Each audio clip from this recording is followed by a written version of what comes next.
ओम नमो नारायणाद्या वेद वेदांत वेद्या वंद्या ही परमवंद्या स्वस्वविद्या श्री गणेशा आता वंदू सरस्वती जी चित्त चैतन्य चित्त शक्ती जी स्फूर्ती अमूर्त मूर्ती स्वरूपजीची आता वंदू सद्गुरु जो स्वानंद बोध वज्र पंजरू ज्या चिन्हा संसारू होय सुख कर्तनोपाय जेने मस्तकी ठेविता तू अहंभाव होय घातू स्वहंभाव होय प्राप्तू अद्वैतानंदू कुंडली कवदे हरिविठ्ठल श्री ज्ञानदेव तुकाराम पंढरीनाथ भगवान की जय गोपाल कृष्ण भगवान की जय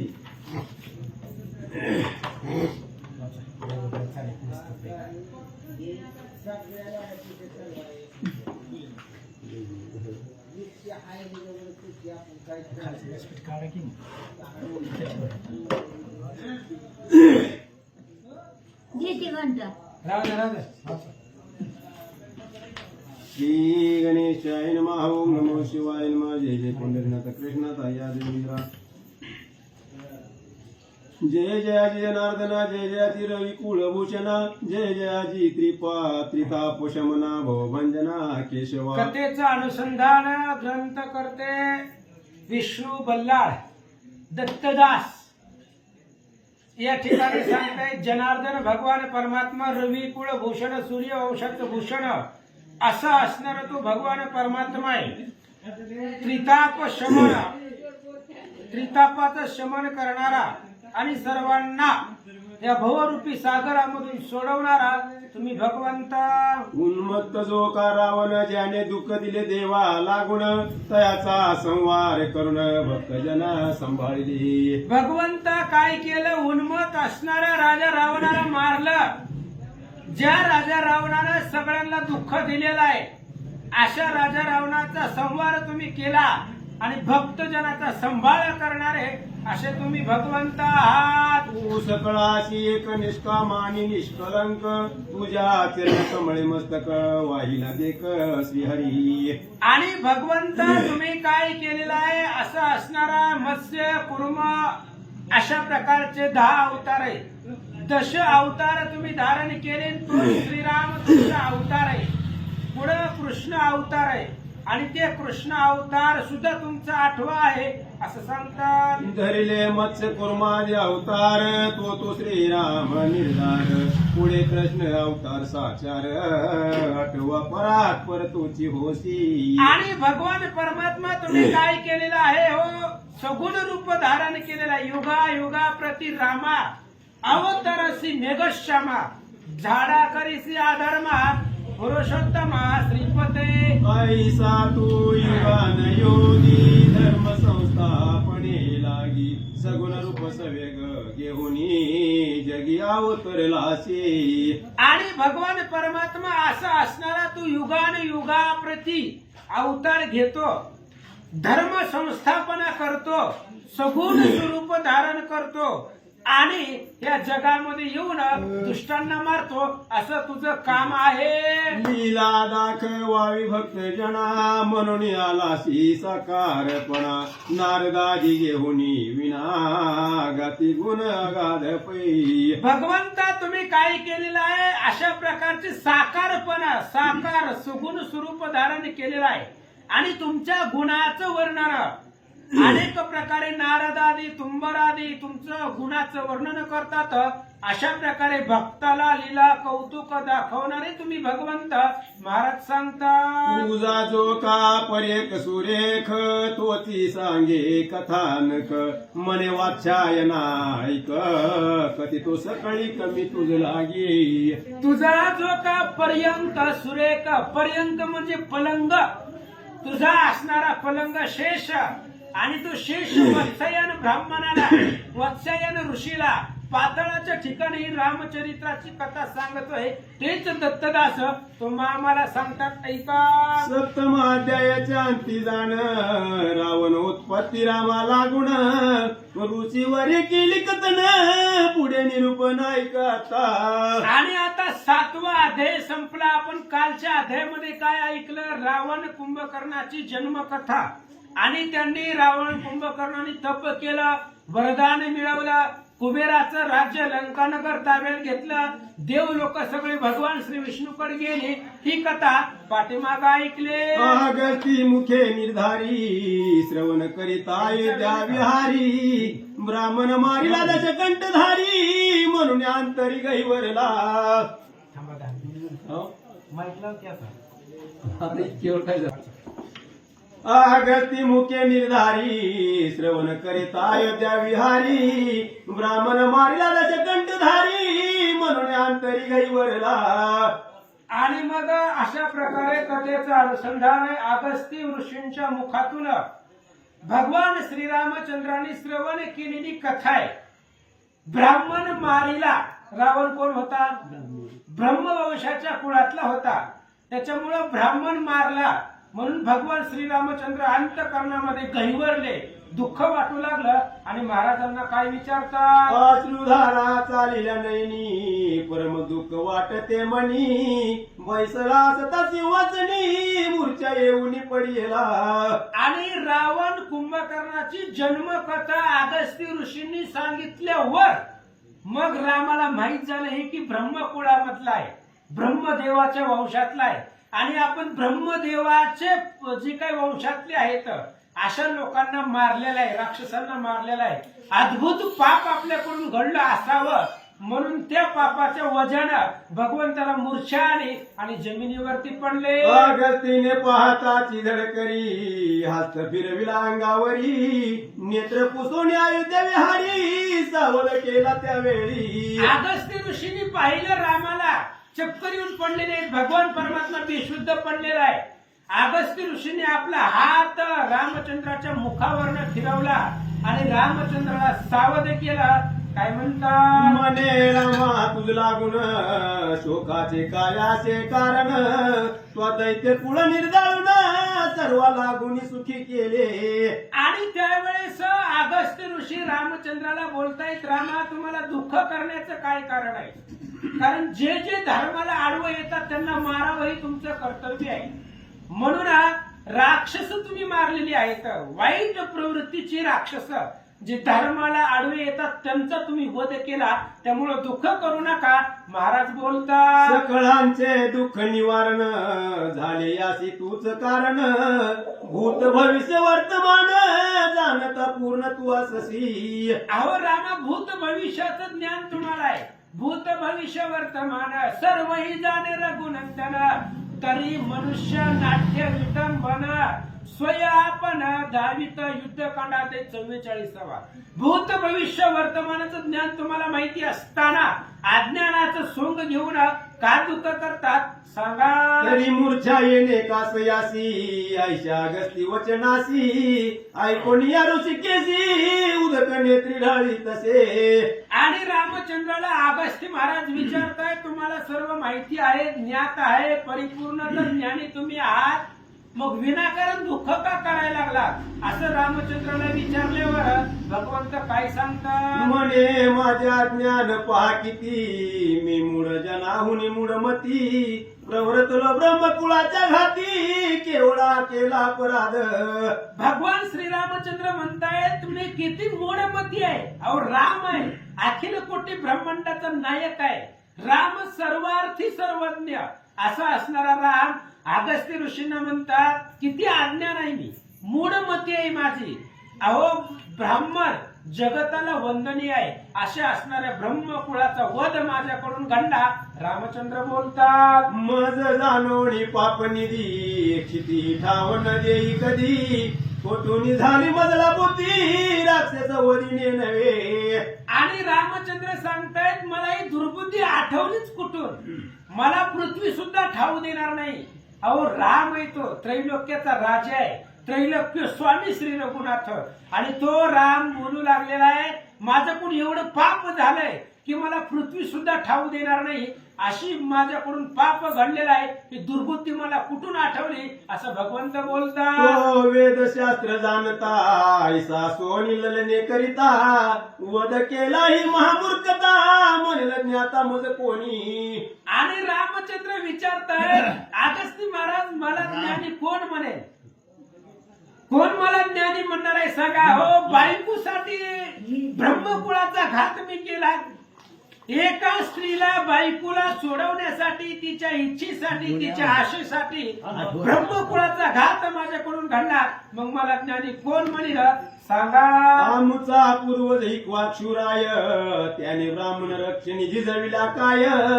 अन्य जातीने करिता पाय शासन केले तयाने. अहो आमचे असणारे पूर्वज इक्वाक्षु राजा आणि त्या राजानं ब्राह्मणाच्या कार्यासाठी आपलं शरीर झिजवलं आणि बाकी अन्य जातीने जर अपाय केला ब्राह्मणावरती, बाकीच्या जातींनी ब्राह्मणाला जर त्रास दिला तर त्याला दंड करणारा इक्वाक्षु राजा आमच्या सूर्यवंशात पूर्वी होऊन गेला. तया कुळी मी जन्मुन केले ब्राह्मणाचे हनन. मज सारी का दुष्ट जाण जगा माझी नसेती. अहो ज्या ब्राह्मणाच्या संरक्षणासाठी आमच्या पूर्वजांनी अंग झिजवले त्या ब्राह्मण कुळाचा घात माझ्याकडून झाला. म्हणून माझ्यासारखा पापी या जगतामध्ये कुणीच नाहीये असं भगवंत बोलतात. आम्हा क्षत्रिय हातून व्हावे ब्राह्मणांचे रक्षण. दान मानाधिक करून करावे पूजन सर्वदा. अहो आमचं क्षत्रियाचं कर्तव्य आहे, सूर्यवंशातली प्रत्येक राजाचं कर्तव्य आहे ब्राह्मणाचा मान रक्षण करणं, ब्राह्मणाच्या शब्दाचं उल्लंघन न करणं. आणि मी तर त्या ब्राह्मण कुळालाच मारलेला आहे असं रामचंद्र बोलतात. आईसा क्षत्रिय धर्मासोनी ब्रह्मकुळ छेदिले म्या जाऊनी.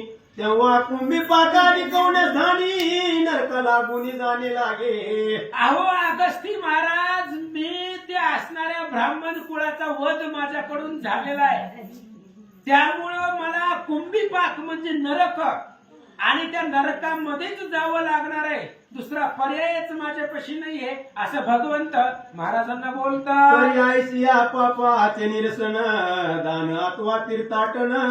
तप किंवा व्रते करुण न होय जाण कदापि. मग अशा पापाचं निरसन कशाने होणार आहे. दान, तीर्थाटन, तपश्चर्या हे जर केलं, एवढ्यामधलं जर एखादं कार्य केलं तर अशा ब्रह्मघाती पापामधून माझी मुक्तता होईल, सोडवणूक होईल असं भगवंत बोलतात. इंद्रासी ब्रह्महत्या घडली ती पृथ्वीवरी वाढली. तरी अजून पाठी लागली पिढा टळली नसेची. इंद्राला ब्रह्महत्या घडलेली आहे.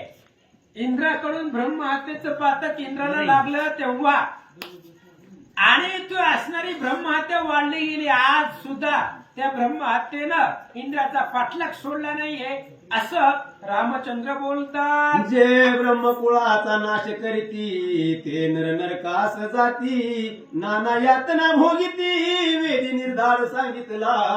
आणि रामचंद्र सांगू लागले वेदामध्ये असंच सांगितलंय. कसं जे ब्राह्मणाचा अवमान करतात, ब्राह्मणाचा द्वेष करतात, त्यांचा वध ज्यांच्या हातून होतो ते नरकालाच जातात आणि त्यांचा उद्धार होत नाही. त्यांचं असणारं नरक यातना त्यांना भोगावे लागते असा वेदामध्ये सांगितलेला आहे. रामचंद्र बोलतात. वेद सर्व धर्म लागून मूळ साचा से जाण. तोची ब्राह्मण आदिन म्हणून मूळ ब्राह्मणाची. वेद सर्व धर्म लागून आहे. वेद सगळ्या धर्माला मान्य आहे आणि त्या वेद जो आहे तो वेद ब्राह्मणाच्या अधीन आहे. कारण वेद कोणाचं पाठ असतंय. आपलं वेद पाठ आहे काय. ब्राह्मणाला ते वेद जाणतात, त्यांचं ते पाठ असतं. त्याच्यामुळं वेदाचे अभ्यासक, गाडे अभ्यासक ब्राह्मण असतात. वेद ब्राह्मणाच्या अधीन आहे. त्यामुळं मूळ ब्राह्मण श्रेष्ठ आहे आणि त्याच ब्राह्मणाला मी मारलं म्हणून महाराज काय करू. या ब्रह्मकुळाचा केला वध घडला वेद मुळाचा छेद. तुझ लागी सांगितला विचार आता वध मुनिराया. आणि महाराज आता जे झालं ते तुम्हाला सांगितलंय बघा.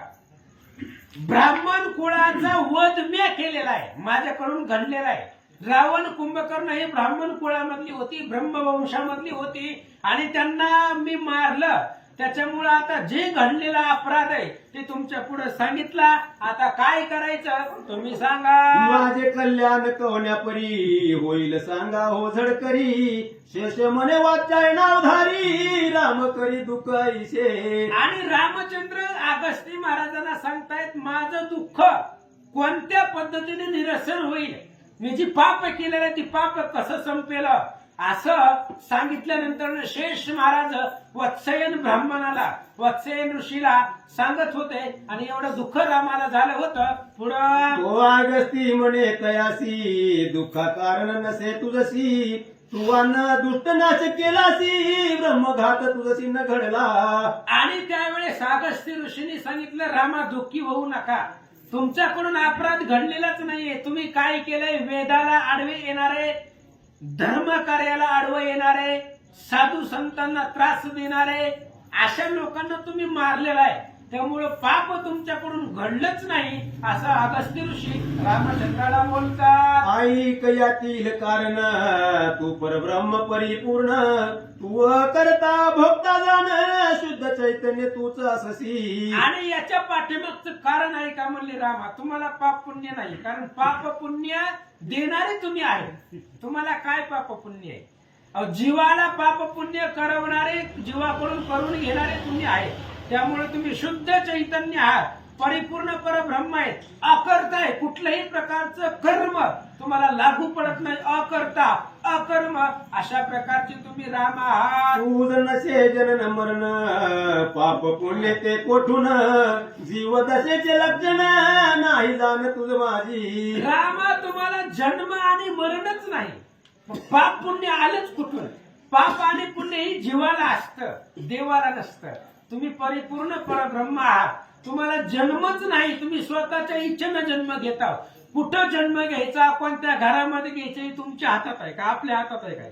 ते रामाच्या हातात आहे. त्यामुळं तुम्हाला तुम्ही स्वइच्छा आहात, ब्रह्म आहात, सगळं तुमच्या हातात आहे. त्यामुळं पाप पुण्याची बाधा तुम्हाला होत नाही. जे का मद्यपान करीती आणि सुवर्ण जे जे चोरीती ब्राह्मणाचे कुळ छेदिती ते पावती अघोर नरका.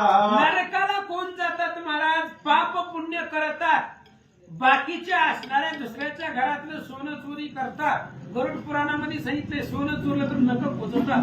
अशा प्रकारचं असणारं पाप आहे आणि ते पाप तुम्हाला नाहीच. तुम्ही परिपूर्ण परब्रह्म आहे, ते लोक नरकाला जातात असं भगवंत. आईचे जरी पापी बहुत तरी तव नामे तरले त्वरित कवन मनसी तरी तुझ प्रता त्यातील एक विनोद तो. आणि रामा बरं असे जरी पापी असली लोक तरी तुझ्या नावानं तरतात, नामानं त्यांचा उद्धारच होतो. नामे कुळ गोत्र वर्जियेले. नाव जर घेतलं तर यम त्याचा असणारा त्याच्याकडे पाहत नाही, म्हणून त्या असणाऱ्या नामानं त्या लोकांचा उद्धार झालेला आहे. आता कोणाकोणाचा झाला एकच उदाहरण देतो, ऐका. पहा पहा तो वाल्या कोळी तुझी या उलट नामाच्या समेळी असंख्य ब्रह्महत्या टाळी कीर्ती गाजली तयाची. अहो रामा बाकीच्यांचं सोडून द्या, वाल्या कोळी जो वाल्या कोळी होता किती पाप केली होती त्यानं, आणि त्यांना एकच महात्मा भेटला नारद महर्षी. त्याला राम म्हणता येत नव्हतं, मारा मारा म्हणत होतं, आणि मरा मरा म्हणण्याच्या अक्षरातून राम तयार झाला आणि त्या राम अक्षरानं त्याची असंख्य पाप संपली असं सांगतात. तरी तुझला कोटुनी दुरित हा रावण नव्हे दैत्य वैकुंठा माझी होत असती सेवक निश्चित तुझाची. अहो भगवंतही रावण दैत्य नव्हताच, तुमचा असणारा सेवक आहे. जय विजय तू द्वारपाळ आहे आणि तुमचा असणारा सेवक वैकुंठामध्ये होता, तो तुम्हाला सगळं माहिती आहे असं अगस्त्य ऋषी बोलतात. जय विजय नामाभिधान सनत कुमार शापे करून दशानन घट करण आले क्षितीसी दैत्य योनी. आणि सनत कुमारांचा शाप त्या जय विजयाचा द्वारपाळाला झाला, ते वैकुंठातले द्वारपाळे. आणि त्यांना सनत कुमार ऋषींनी शाप दिला होता, 3 जन्म दैत्य योनीमध्ये घ्यावे लागतील. म्हणून त्यांनी असणारा रावण कुंभकर्ण या नावानं पृथ्वी तलावरती जन्म घेतला. तुम्ही मारले, पुन्हा ते वैकुंठाला तुमचे द्वारपाळ म्हणून राहिले असं अगस्त्य ऋषी सांगतात. त्यांच्या उद्धारा लागून अवतार तो केला धारण पुढे त्यांचा वध करून दर्शन देऊनी मुक्त केले. आणि ते असणारे जय विजयाला त्या रावण कुंभकर्णाला मारलं आणि मारल्याबरोबर त्यांचा असणारा उद्धार तुम्ही केला. कसा उद्धार केला? दर्शनानं. रावण अंत्यच्या वेळेला रामचंद्राचं स्वरूप त्याला भासलं होतं. आतापर्यंत रावण समोर होता पण रावणाला कळला नाही. कळला का? पण ज्या वेळेस त्याचा अहंकार संपला त्यावेळेस मग सगळीकडे राम दिसू लागला, चराचरामध्ये राम दिसू लागला. वाचा. तरी काही शोक न करावा अगस्त्य म्हणे गार माधवा जैसा पूर्वीला होता ठेवा तैसा पावला परस्परे. आणि अशा पद्धतीने रामा तुम्ही ते असणाऱ्या त्याला मारलं गेलं, पण जसं पूर्वीचा होता जय विजय ते पुन्हा त्या पदाला जाऊन पोहोचले. तुम्ही मारलं, त्यांचा उद्धार केलेला आहे, त्यांचं वाईट नाही केलं, त्यांचं कल्याणच केलेलं आहे असं अगस्त्य ऋषी रामाला पटवून देतात. ऐसे ऋषीश्वर बोलता पद्मपत्राक्ष म्हणे ऐकाता द्विविध पापाचे सर्वता ज्ञाता ज्ञात निश्चयसी. आणि अशा प्रकारे अगस्त्य ऋषी बोलत असताना रामचंद्राने बोलायला सुरुवात केली. म्हणले महाराज ऐका, अजून एक माझ्या मनामध्ये शंका आहे, ती तुम्हाला शंका सांगतो. कोणती? ते समजून जे पाप घडे ते भोगिल्या विन कैसे झडे नकळत जे का पुढे ते पश्चातापे जाईल सर्वथा. रामचंद्राने सांगितलं दोन पाप माणसाच्या हातून घडतात. जी पाप माहीत आपण करतोय ही माहीत असताना जी पाप करतो ती भोगल्याशिवाय सुटत नाही. जाणून बुजून केलेलं पाप भोगावंच लागतंय. आणि न कळत घडलेलं पाप, चुकून झालेलं पाप ते प्रायश्चित्तानं संपलं जातं. आपल्याला प्रायश्चित्त जरी झालं बाबा आपल्याकडून करायला नाही पाहिजे होतं, आपल्याकडून घडलं असं जर पाप आपल्या नंतर प्रायश्चित्त झालं की ती पाप संपलं जातं. पण जे जाणून बुजून केलेलं पाप आहे ते पाप भोगावंच लागतं असं रामचंद्र सांगतात. ऐसा शास्त्र निश्चय आहे मजला ब्रह्महत्या घडली पाहे जाणत कोणे म्हणून न सोडी हे राही सर्वदा. रामचंद्रांनी सांगितलं हे ब्रह्महत्येचं पातक आहे आणि माहीत असून केलेलं पाप आहे. जाणून बुजून केलेलं पाप संपतच नाही, ते फिटतच नाही. नकळत झालेलं पाप संपत, पण हे असणारं ब्रह्महत्येचं पाप लागलेलं आहे. मग ते आता भोगल्याशिवाय संपणार नाहीये असं अगस्त्य ऋषीला भगवंत बोलतात. तरी दुरितांचे होय दहन कैसे सांग मज लागून व्रत तपदान आदी करुण यज्ञ साधन कोणते ते. मग आता महाराज हे असणाऱ्या पापाचं निरसन कसं व्हायचं सांगा. दुरित म्हणजे पाप. हे जे ब्रह्महत्येचं पाप घडलेलं आहे त्या पापाचं निरसन कसं होणार, त्याच्यामध्ये काय योग याग यज्ञ तप तपश्चर्या काय साधन करावं लागेल सांगा. शेष म्हणे ऋषीश्वरासी रामाचे भाषण ऐकता तयासी सांगता झाला अगस्त्य ऋषी ब्रह्महत्या नाशाशी ऐकता. आणि शेष महाराज वत्सयन ऋषीला पाताळाच्या ठिकाणी सांगताय. ही ग्रंथ जे आहे ती पाताळ खंडामध्ये व्यास महाराजांनी वर्णन केलेला ग्रंथ आहे. शेष महाराजांनी वत्सयन ऋषीला ही सांगितलेली कथा आहे आणि तीच कथा ग्रंथ करते दत्तदास आम्हाला प्राकृत भाषेमध्ये सांगतायत. शेष महाराजांनी सांगितलं वत्सयन ऋषीला. असं रामचंद्राने विचारल्यावर अगस्त्य ऋषींनी काय सांगितलं. म्हणे उपाय सांगतो तुझ लागी ज्याने संपूर्ण अघना सेवेगी अश्वमेध यज्ञ करिता जगी होशील सुभागी धन्य तू. आणि मग अगस्त्य ऋषीने सांगितलं रामा, जर तुम्हाला वाटतंय तुमच्याकडून पाप घडलेला आहे, आता आम्हाला तर वाटत नाही कारण तू ब्रह्म आहे, पण तुम्हाला वाटायले की माझ्याकडून पाप घडलेला आहे, मग त्या पापाचं निरसन करण्यासाठी अश्वमेध यज्ञच करावा लागेल. अश्वमेध यज्ञानं ब्रह्मादिक पाप संपून जातात, ब्रह्महत्येचं पाप संपलं जातं असं वेदशास्त्रामध्ये सांगितलेलं आहे. म्हणून तुम्ही अश्वमेध यज्ञ करा. तू कृतू करी जाण तुझा पूर्वज दिली पापन त्याने शताश्वमेध करून इंद्रभुवनीचे राज्य केले. म्हणून रामा तुम्ही अश्वमेध यज्ञ करा. अश्वमेध यज्ञ केल्यानंतर ना तुमचं ब्रह्महत्येचं पाप संपेल. तुमचा पूर्वज दिलीप राजा, त्या दिलीप राजाने 100 अश्वमेध यज्ञ केला आणि इंद्राच्या ठिकाणी जाऊन इंद्राचं राज्य भोगलं असं महाराज सांगतात. ऐसाच मनु राजा जाण दुसरा सगर म्हणून मरु राजा करून झाले पावन अश्वमेधे. आणि या अश्वमेध यज्ञाने किती किती तुमचे पूर्वज पावन झाले. सगर राजा आहे, अश्वमेध यज्ञाने पावन झाला. पुन्हा त्या ठिकाणी असणारा दुसरा मरु राजा आहे, मनु राजा आहे. अशा प्रकारचे सगळे राजे अश्वमेध यज्ञाने तरुण गेले असं महाराज सांगतात. ते यज्ञ करिता जाण सर्व पावले स्वर्ग स्थान तो तू करणे आज आपण होय निवारण दुरितांचे. म्हणून रामा तुम्ही अश्वमेध यज्ञ करा. अश्वमेध यज्ञ केल्यानंतर ना तुमचं दुरित तुमची पाप सगळी संपली जातेली. आणि पाप संपण्यासाठी तुम्ही तो यज्ञ करा. अगस्त्य ऋषी सांगतात, अश्वमेध कार्या लागुनी तू समर्थ आहे सजनी, जाणून कथिले तुझं लागुनी ठेवे वचन भाव माझ्या. आणि अश्वमेध यज्ञ करण्यासाठी तुम्ही समर्थ आहे. कारण समर्थ का आहे, तुमच्याकडे सगळं आहे, संपत आहे, इस्टेट आहे, धनवंत आहात, म्हणून तुम्हाला सोपं आहे यज्ञ करण्यासाठी.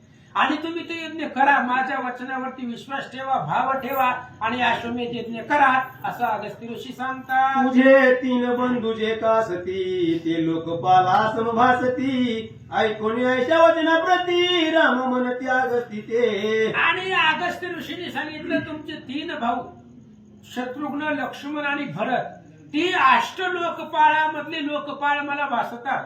कारण त्यांच्याकडे ताकद आहे, पुरुषार्थ आहे. तुम्ही जर घोडा सोडला आणि कुणी जरी पकडला तरी कोणता बी तुमचा एक भाऊ त्याच्या बरोबर युद्ध करून घोडा सोडू शकतो. एवढं सामर्थ्य बल तुमच्या 3 भावाकडे आहे. त्यामुळे तुम्ही यज्ञ करा, असं अगस्त्य ऋषीचं बोलणं ऐकलं. राम काय म्हणतात, मी ब्रह्महत्य करून भीत, म्हणून तू मासी पुसत, अश्वमेध क्रतु विधान युक्त, सांगा मज प्रति ऋषीवर्या. आणि रामचंद्राने विचारलं, यज्ञ करा म्हणता, पण त्याची नियमावली सांगा, कसा यज्ञ करायचा, त्याचे नियम काय असतात. मी ब्रह्महत्येला भेटतोय म्हणून विचारतोय. ब्रह्महत्येचं पातक माझ्याकडून घडलंय, कसं बी घडू दे, पण ती पातक घडलंय. आणि त्याच्यासाठी तुम्हाला विचारतो, यज्ञ कसा करायचा सांगा. पुढे 9 अध्यायी कुंभ जन्मा, सांगितले विधान श्रीरामा, ते ऐकता श्रोते प्रेमा, पाहुनी सुख लाभती. आणि पुढच्या अध्यायामध्ये 9व्या अध्यायामध्ये कुंभ जन्मा, ज्याचा जन्म कुंभामध्ये घाटामध्ये झाला, म्हणून ते असणाऱ्या अगस्त्य ऋषीला नाव आहे. आणि अगस्त्य ऋषींनी पुढच्या अध्यायामध्ये सांगतील की यज्ञ कसा करायचा. आम्हाला पण नाही माहित, पण ऐकू. दत्त कृपे प्रेम रस, विष्णू शिला दिला भवस, जयांचे निर्मळ मानस, त्याची तयास विभागी. दत्तात्रेयांचे भक्त आहेत महाराज. दत्त कृपेने हा ग्रंथ त्यांनी केलेला आहे. दत्तात्रेयावरती अफाट प्रेम आहे त्यांचं. दत्त म्हणून दत्तदास आहे. प्रत्येक अध्यायाच्या अंत्याला दत्तदास त्यांनी शब्द वापरलेला आहे. आम्ही दत्तात्रेयांचे सेवक आहे. मूळ नाव त्यांचं विष्णू आहे. आणि ते ग्रंथकर्ते सांगतात, ऐका.